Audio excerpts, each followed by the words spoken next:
All right, I'm Ryan. Hey, Ryan. My story, my drinking and using started really young. I was definitely younger than Landon, so younger than 7 when I drank for the first time. There was a couple of those instances that happened kind of close to each other. So the first one was that I remember. My grandma used to have the boxes of wine in the fridge. I had this little cup, and I went up to the fridge, and it was like the push button thing, and I did that and got a glass of wine and drank it. And I liked the taste of it a lot. And so I went back over and over and drank a bunch of these cups of wine. And I remember like it was yesterday, the feeling that I got from it. I remember being dizzy and liking it, right? So that to me is evidence that there was no off switch from a very young age. The first taste, I didn't know. I wasn't even severely corrupted by the world yet, or whatever you want to call it. But just for me, there was no off switch. And then when I started really using by choice was probably 6th grade, 7th grade. And then once I started drinking and smoking weed with my buddies, once it happened, there was no, oh, we're going to do this on the weekends. For me, it was every day. Like I just wanted to get that, the reprieve that it provided me, I guess you want to say. But I enjoyed it. It made me feel free, especially when I was young. And then my drinking career just continued. It never slowed or changed much. It was always just when I can get it, I'm going to drink it, and I'm going to get it as much as I can because that's what I want to do. And then so by sophomore year, I'm dropped out of high school, basically junior year. I'm dropped out of high school completely and drinking every day, 100 proof vodka every day. And I considered it like I was good at it or something, like it was like a badge of honor that I used to wear. I come from an alcoholic family, and the alcoholics in my family were, for lack of a better term, good at it. They were good at keeping out of trouble. And so I had ideas of, what what that's supposed to look like. I wasn't as good at keeping out of trouble, especially in my younger days. But then, by the time I would have been a senior in high school, I got into other stuff, started slamming dope, and just really extreme. My drinking and using career, that's the best word I have to characterize it, is just really extreme. I took everything to the extreme, and it was like I had to be the big shot at everything I do. I had to be, I was packing guns around and not even old enough to legally own guns, and packing guns around with a bunch of dope and robbing houses and doing really, really stupid things. And for whatever reason, I was able to, for the most part, get through a lot of that unscathed, so to speak. There's a lot of things I should be in prison for. There's a lot of things that could have killed me. But alcohol was always my fallback plan, especially after I had kids, and all that other stuff's not quite as socially acceptable as alcohol is. And so I ran with that, and I basically drank myself to death. In 2017, I got a DUI, and I had to be escorted to the hospital and have a blood run up because I tried to fight the cops. And my blood results came back at a 0.38. And the judge didn't like that very much. And I remember being in court and the judge saying, I had it all mapped out. I had it mastered. I knew the system. And so I was going to, in my mind, get a mandatory minimum 3 days in jail, which is no big deal. And I had already fooled the treatment centers, and it was just basically a mandatory minimum, 3 days, couple of classes, and I would have gotten off. But my blood results came back in shortly before my court hearing. The judge who oversaw the case, I was standing in the courtroom, and he said, if you think you're getting a mandatory minimum on a .38, you got another thing coming. He said, if you can put keys in a car at a .38, you're one of the most dangerous people in this community.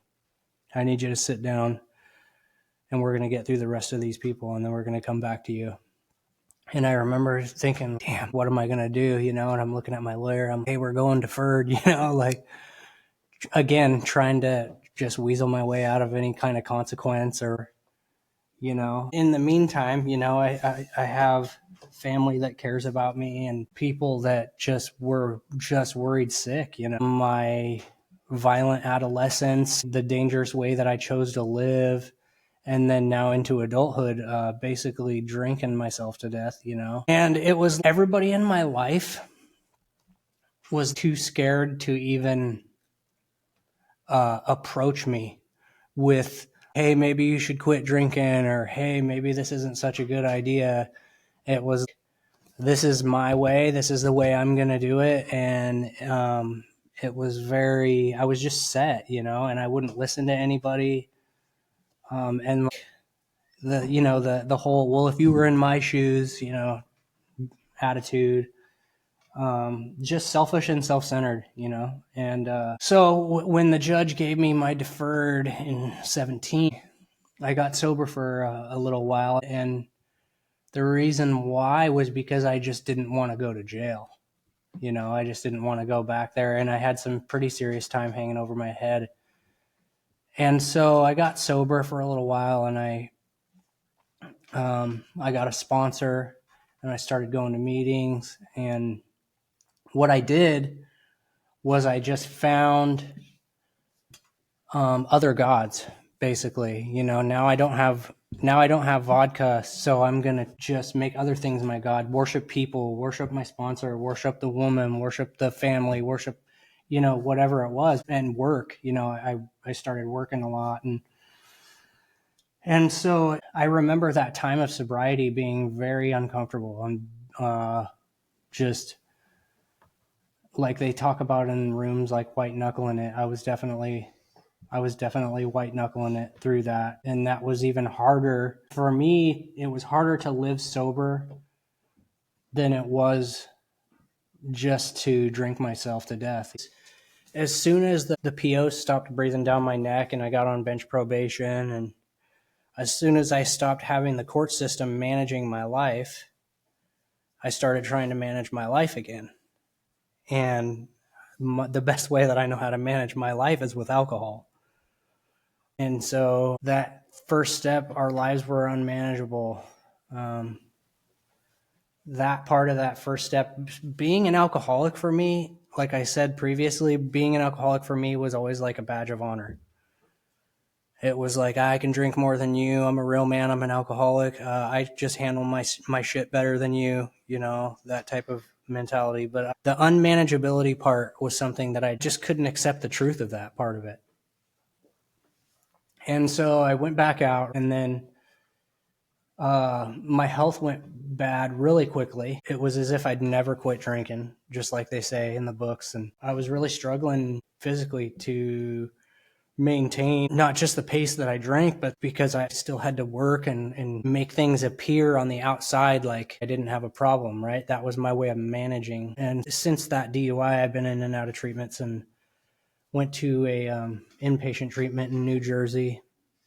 And this is also an important part of my testimony, is I went to this inpatient place in New Jersey, and it was a place for drug and alcohol treatment, but also for other things, mental things and post-traumatic things or whatever. And so I go there, and I was thinking clean break. I got over here, and so I do a 12-step program, and I come back, and I'm literally drunk before I get home. The transportation thing that drives you from the airport to Port Angeles, I stopped a few times, and I'd run in and grab whatever and drink it and get back on or whatever. And so I was literally drunk by the time I got home, and that carried on. And then one night, I remember like my family, my dad especially. There was once that I had come home from work and he approached me, and my eyes were yellow, and I'd had a really long weekend of drinking. It was like a 3-day weekend or something, you know. I remember him looking at me and he was like, "Man, I'm really sad to see you drink like this because you're not going to survive much longer." And I agreed with him. I was like, "Yeah, you're right," you know. And for me, that wasn't even a big deal. You know, I was just hoping that it would happen fast. For me, at that point, death is a win. You know, I was spiritually dead, emotionally numb. I had been drinking to kill the voice for so long that it was just, it took its toll. And so anyway, right around April time, springtime, I was laying in bed. It was about 2:30 in the morning. I was laying in my bed and I'm feeling this electric shock come up my left arm and into my heart. My body lifted off the bed like it woke me up. My body lifted off the bed. And before I came back down onto my bed, the best way I can describe it is just a conversation with God. It was not words, but a lot of seeing, a lot of it's really hard to put into words what happened. The best way I can describe it is a conversation with God. And I can tell you for sure that coming back to AA meetings and going through a 12-step program was not even really an option for me. I can tell you honestly that I would have rather died than do that. And that's the truth. But whatever happened in that conversation, I saw that I was supposed to go back and get help. And so I started going to meetings. I hear a lot about the gift of desperation, and that wasn't it for me. It was more like the gift of discernment. It was like there was truth that was literally implanted into me. It was like I came back to the rooms and I couldn't lie. And so I tried to get sober. I kept drinking and kept relapsing. And every time anybody would say, "Does anybody have less than 30 days or whatever?" I'd raise my hand over and over, going to the same meetings over and over, raising my hand every time I'd come in. Like, yeah, and the people in the meetings are just shaking their head like, "Dude, fuck, when are you going to get it?" I'm trying to think of what changed that. I can remember my last drunk, and I got all fucked up, and I called a buddy of mine from the program. And he's saying, "Where are you at? I'm coming to get you." And he came and picked me up, and we went up on the hill and just prayed and prayed and prayed. And that was the last night that I drank. When I came around the program, and still to this day, what I saw, it was difficult for me to swallow. It was difficult for me to buy into, because I saw a lot of stuff that doesn't line up.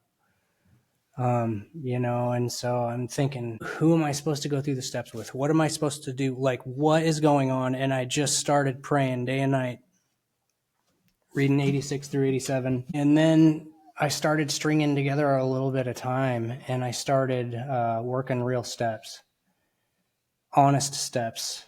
And then, you know, came the third step. By that time, it kind of had already all happened for me, but as I was working through it, I could recognize those things happening, that they'd already happened, right?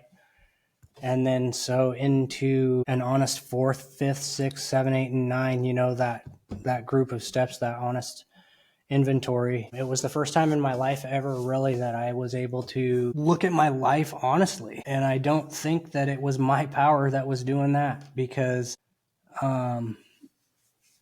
it was amazing, the things that I was learning and the things that I was able to see about myself that I was never able to accept. And then I ran into a big part of my sobriety too, was I ran into a brother and started asking him questions about, why do I see things this way, and why this doesn't line up to me, what's going on here. And I remember getting that feeling, that electrical feeling, and it didn't go away. It was like my ears were ringing, and like my hair on my whole body was standing up, and I just felt like for the first time in a long time I was hearing the truth from someone else. And that was really monumental for me. That was really monumental for me. So that was the first time really that I've ever trusted someone other than myself. And it made a world of difference. And I was curious. And so I followed this guy around, and I wanted to know how he was living and what he was doing because I wanted to do it too. And I could see that this person clearly had a relationship with God. And as mine started developing, I started learning what it means to live in a righteous way, live in truth, and live in relationship with God. And today I can say that it's not always the easiest, most comfortable thing, but I can say that my most uncomfortable days are way better than looking forward to not waking up in the morning. I was completely dead inside, and God himself took me up out of the mud and did a lot of things to me that I can't describe in words. It's hard for me to like narrate it or sit here and speak on it because it's not just one thing. It all started with that one conversation with God, and since then it's been countless, short of a better word, miracles. I mean, that's the best way that I know how to say it, is just miracles. As this transformation started happening from within, I remember that one of the more transformational things that happened to me was I didn't start. It was just like all of a sudden I loved people. Even people that I didn't even care for, that I certainly didn't like. I felt myself feeling love for these people, and I'm like, what is this?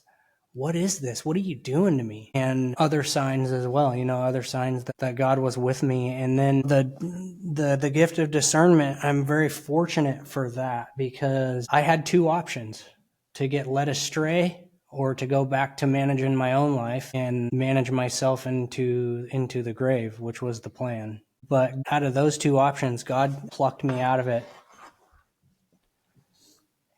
I would say that it's a lot of hard work and this and that, but it's not. It's not hard work. I didn't really have to do the work. All I really ever had to do was just give up my will and my life to God. And I know where my plan is going to take me.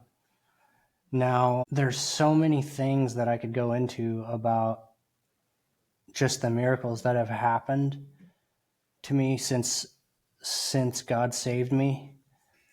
And there's a bunch of them sitting in this room. The fact that we're sitting in this room together right now is a miracle to me. I think back about the story of what it took for all of us to be sitting at the same table. And that's enough. Even that's enough for me. And it's proof, And then I'll say that there's always confirmations whenever I'm having doubts or whenever I'm having like tough spots or whatever. There's always these confirmations that God gives me to give me the strength to keep going, to give me the courage when I don't have it, to give me to give me the grace to forgive me for the things that I've done, and to give me the grace to forgive others is a big deal for me. That bag of shit that I was carrying around for most of my life, blaming everybody for my situation and blaming myself for everybody else's situation, and all those things. I look back on the way that I used to think and feel, and it's like I'm not even the same person. It's not even close. I don't even know that guy anymore. And so, my story, I went from dead in the grave, and God plucked me up out of the dirt and saved me. And then now I just am what he says I am. And some days are rougher than others, but I know that even my worst day like this, because of my faith and my trust in God, that even my worst days are far better than even my best days then. Everything I had was temporary. Everything I had was built on lies. It was fake. It was flammable. I don't have the need to fit in. I don't have the need to be liked. It's none of that. It's just, if it's me and God, I'm good with that today.